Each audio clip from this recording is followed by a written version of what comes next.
Dice pues la Biblia: por lo cual el reino de los cielos es semejante a un rey que quiso hacer cuenta con su siervo.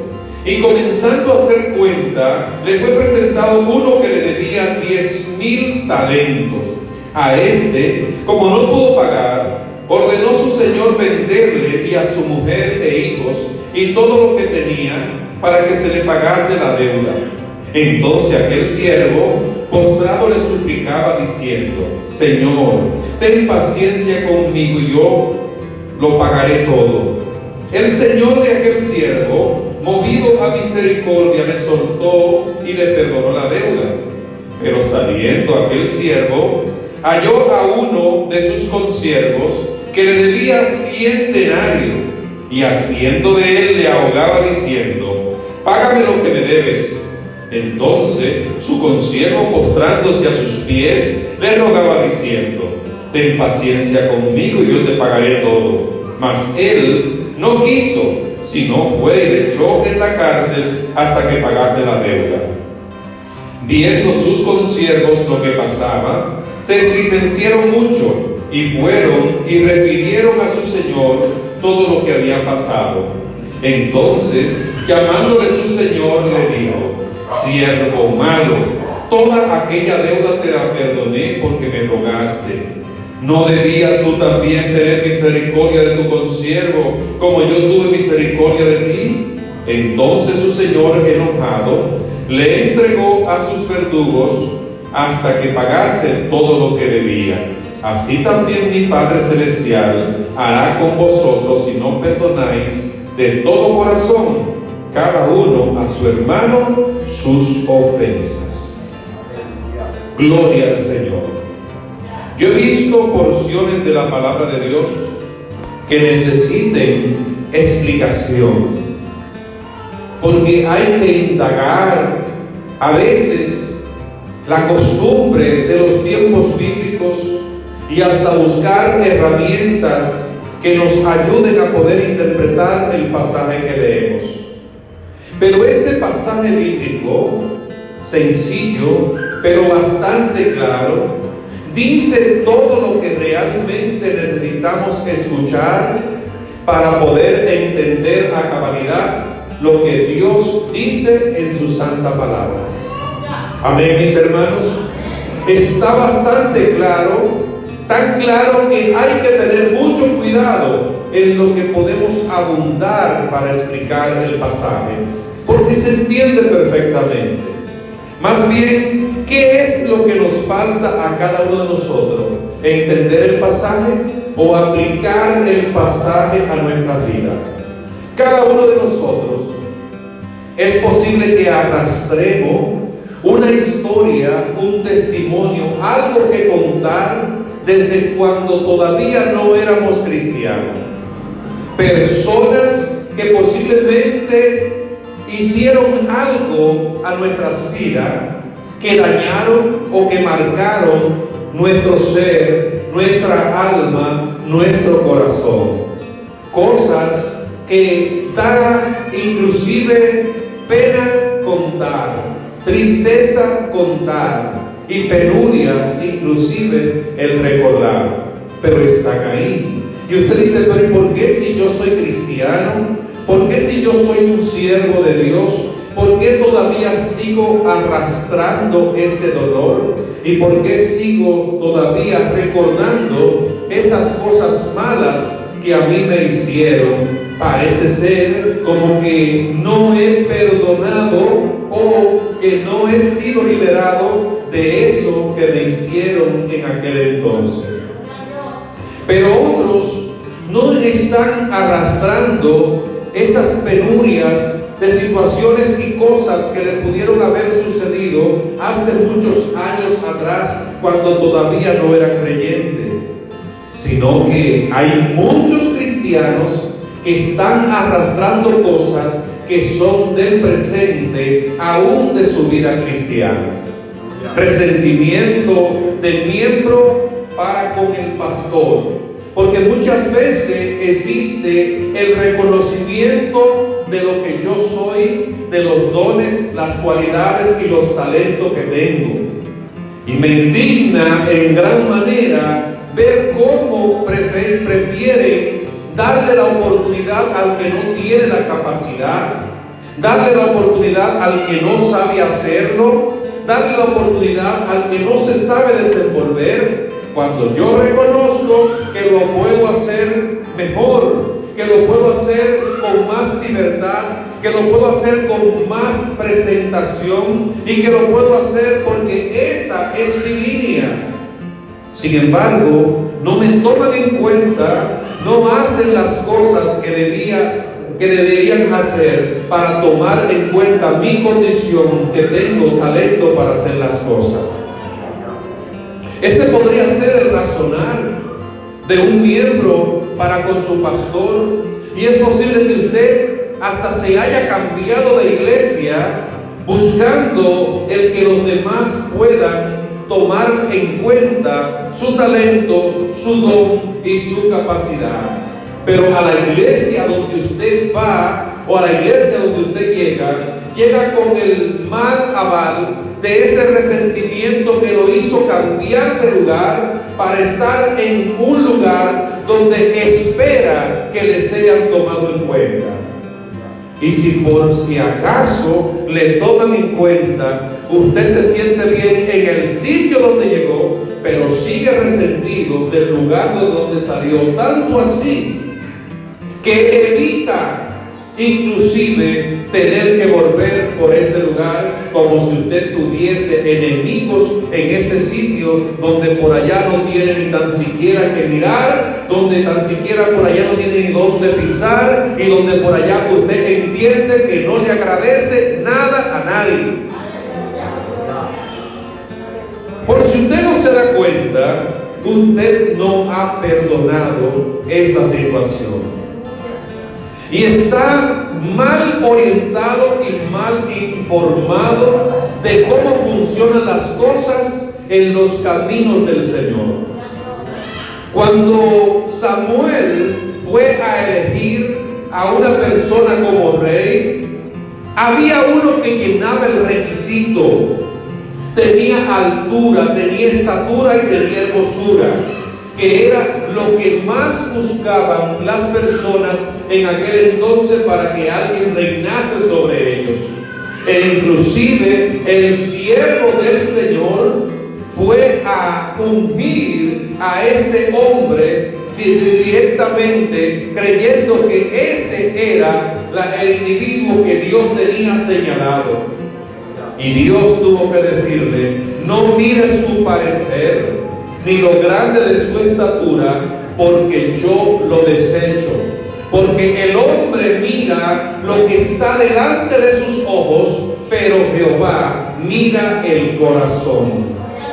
Cuando usted cree que las cosas espirituales se manejan porque usted sea el más preparado, porque usted sea el más capacitado, porque usted sabe hacer las cosas, y usted cree que hay que tomarle en cuenta por esas cualidades visibles de parte suya, usted está equivocado.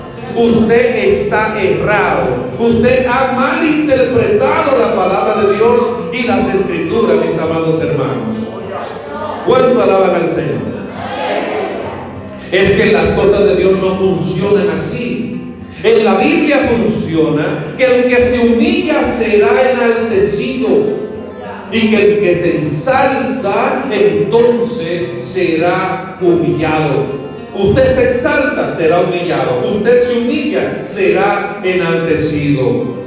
Usted quiere que le tomen en cuenta, usted quiere que reconozcan los talentos. No es el pastor que tiene que reconocer el talento, no es el líder de la iglesia que tiene que reconocer el talento, es Dios que tiene que ver que su vida es un instrumento que puede ser de utilidad para los planes y propósitos de Él. Desde que usted se meta en ayuno y oración, en lectura de la palabra, en visitar a los hermanos, en predicarle a los amigos por allá afuera, Dios dice dentro de sí: este siervo yo quiero utilizarlo un sábado, a este siervo yo quiero utilizarlo un miércoles, a este siervo yo quiero utilizarlo molestarlo un domingo. Es más, voy a poner en el corazón de mi sierva, la pastora, para que le dé el mensaje para ese día. Es más, voy a permitir que él predique en un lugar donde otros pastores también puedan verlo y también lo puedan invitar a su iglesia. Pero no es porque usted sea capacitado,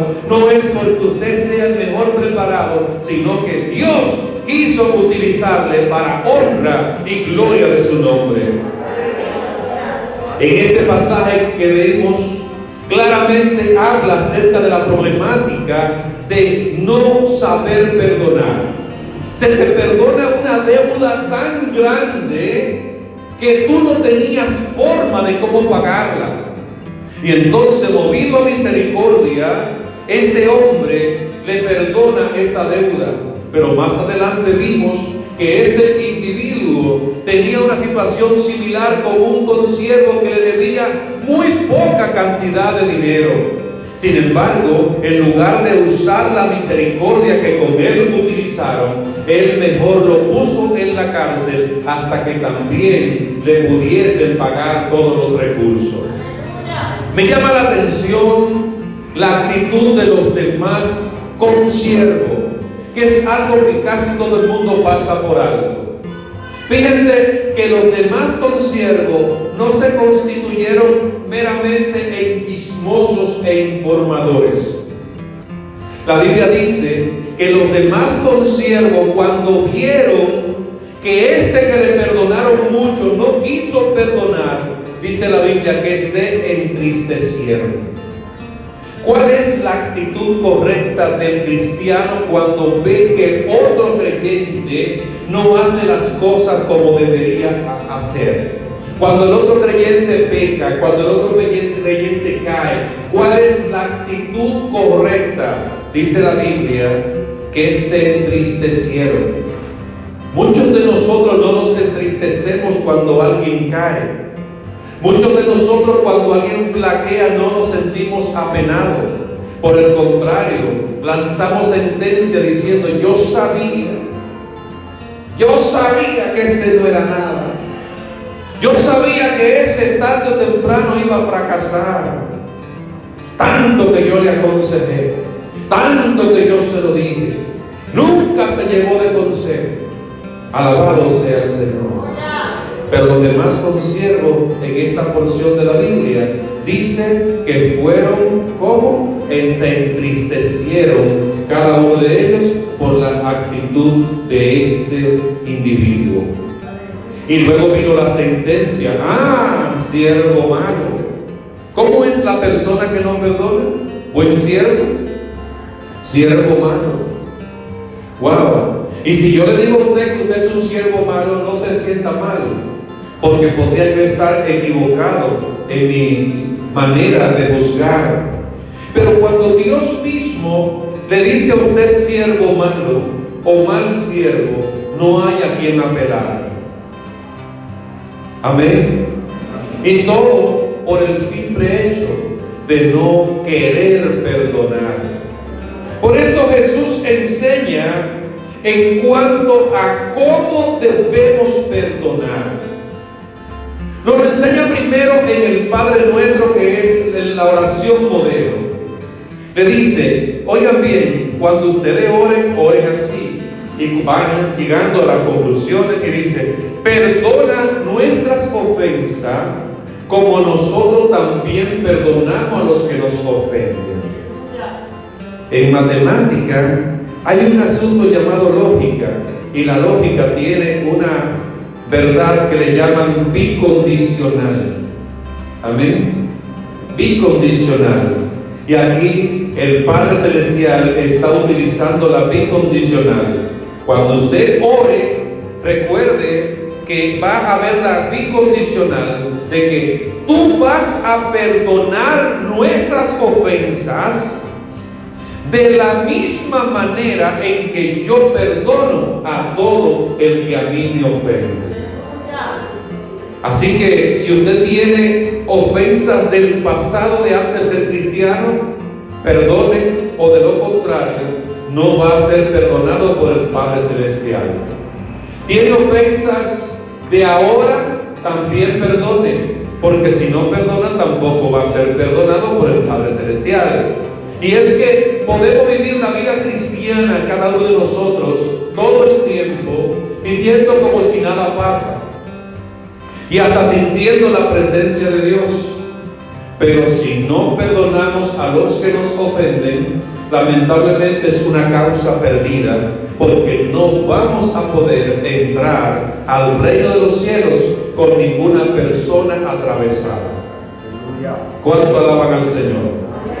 Perdona nuestras deudas de la misma manera en que yo perdono a los que me ofenden. Jesús le dice a sus discípulos: si alguien te obliga a llevar una carga por 1 milla, llévala 2. Usted dice, pero ¿está razonando correctamente el Señor? ¿Cómo así?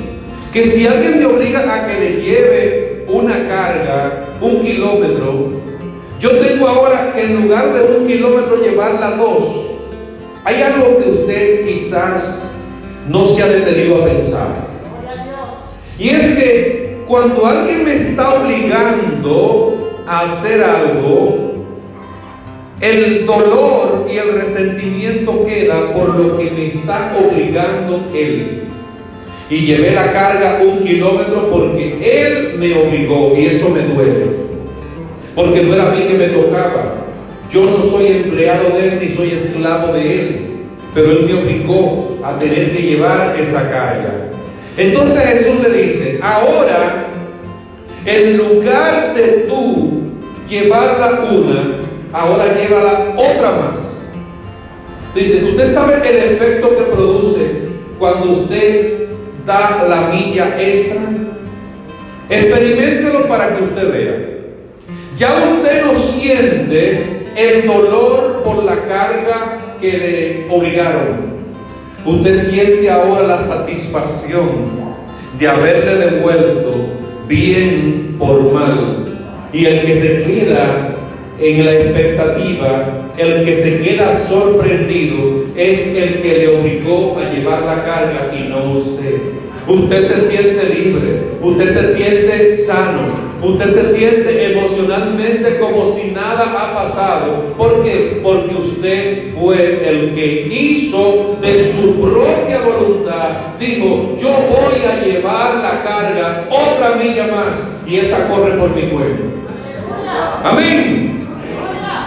Y eso es lo que el Señor nos manda. Aprendamos cómo liberar el tener que almacenar un rencor por algo que alguien está haciendo. Por eso la Biblia dice que si tu enemigo, o sea, el que dice que es enemigo tuyo, porque el cristiano no tiene enemigo, tiene hambre, dale de comer, tiene sed, dale de beber, porque haciendo esto harás que ascuas de fuego se amontonen sobre su cabeza. En otras palabras, harás que le arda la conciencia a esa persona, porque tú le estás respondiendo de la forma en que Cristo pide que cada uno de nosotros nos comportemos. Alguien dijo, ¿hasta cuánto debo perdonar, Señor? ¿Hasta 7? Y el Señor le dijo, no hasta 7, sino aún hasta 70 veces 7. Hermano, no hay una persona en esta vida a la cual usted tenga que perdonarle 490 veces. Por mucho que le ofenda, por mucho que éste haga, por mucho que éste le ultraje, por mucho que éste le haga sentir mal, usted nunca ha tenido que perdonar a nadie 490 veces. Sin embargo, el Señor es posible que nos haya perdonado más de ahí. Porque no es solamente el día que nos convertimos por los pecados pasados, sino que constantemente fallamos y ofendemos a cualquiera. ¿No hace usted esa oración en el momento de acostarse como una forma a veces de tradición de oración, y otras veces de reflexión de oración, y otras veces de conciencia de oración, cuando dice, Señor, si en algo te he ofendido en este día, yo te pido que me perdone? Amén. ¿Es así, hermanos?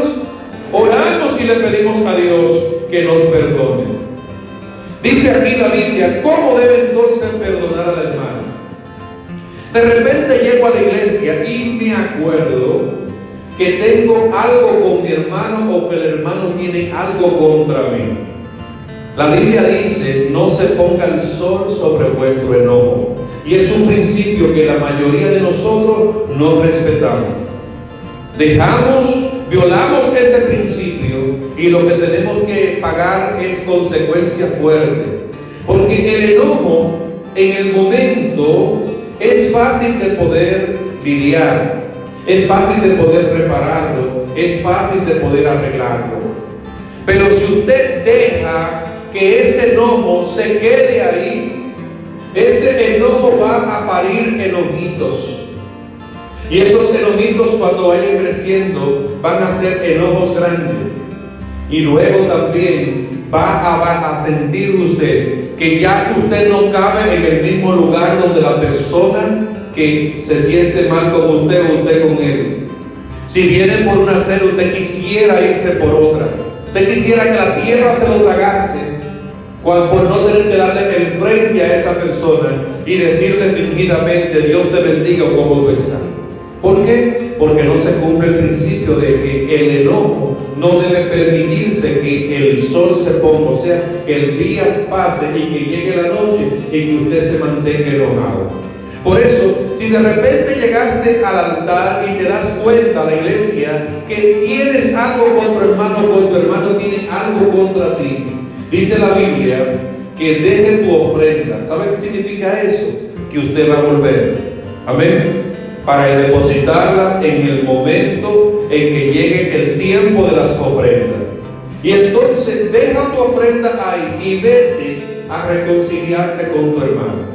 Hay muchas personas que en el momento de reconciliación, en lugar de reconciliarse, lo que hacen es dañar más el momento. Porque no van con una actitud pacifista, no van ni arrepentidos ni humillados, porque casi siempre la problemática de nosotros los seres humanos es que quien tuvo la culpa siempre es el otro. Y es difícil de parte de nosotros mismos reconocer que el que ofendí fui yo.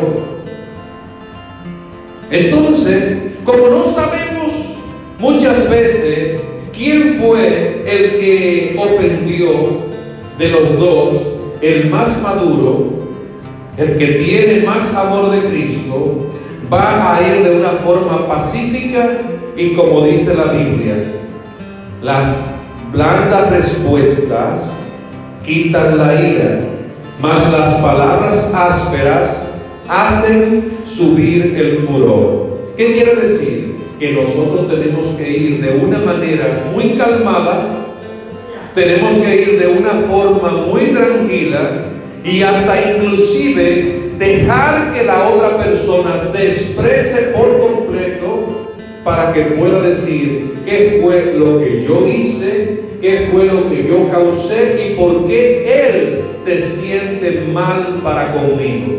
No se preocupe por hablar hasta que la otra persona se desahogue y termine por completo. Y cuando éste se desahogue, trate de enmendar la situación y póngase en el lugar de él. A veces las personas se enojan por cosas muy sencillas, pero otros ayudan a que ese enojo pequeño crezca.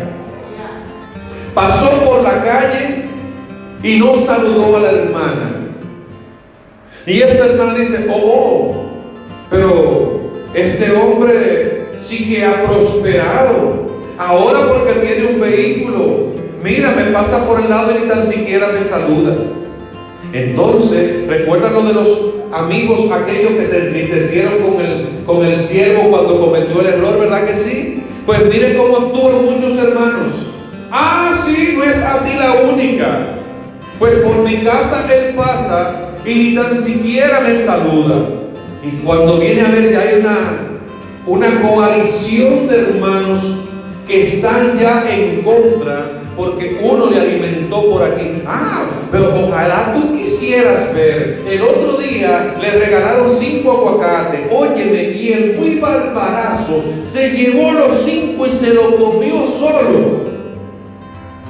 Dios mío, pero cómo cambian la gente, y así empiezan a hablar uno y otro en contra del hermano, y lo que sucede es que ya casi todo el mundo está indispuesto contra este individuo.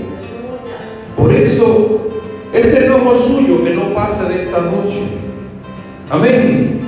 Y que usted se ponga a cuenta con su hermano, y que usted pueda llamarle para que él se exprese. Y cuando él termine de hablar, entonces, independientemente de que usted crea que no fue su culpa, entonces tiene que decirle, pues mira, yo te pido que me perdones, porque no hubo tal intención en hacerte mal, pero no importa cuál haya sido mi intención, el hecho es que tú te sentiste mal, y entonces yo no quiero que te sientas mal por mi causa.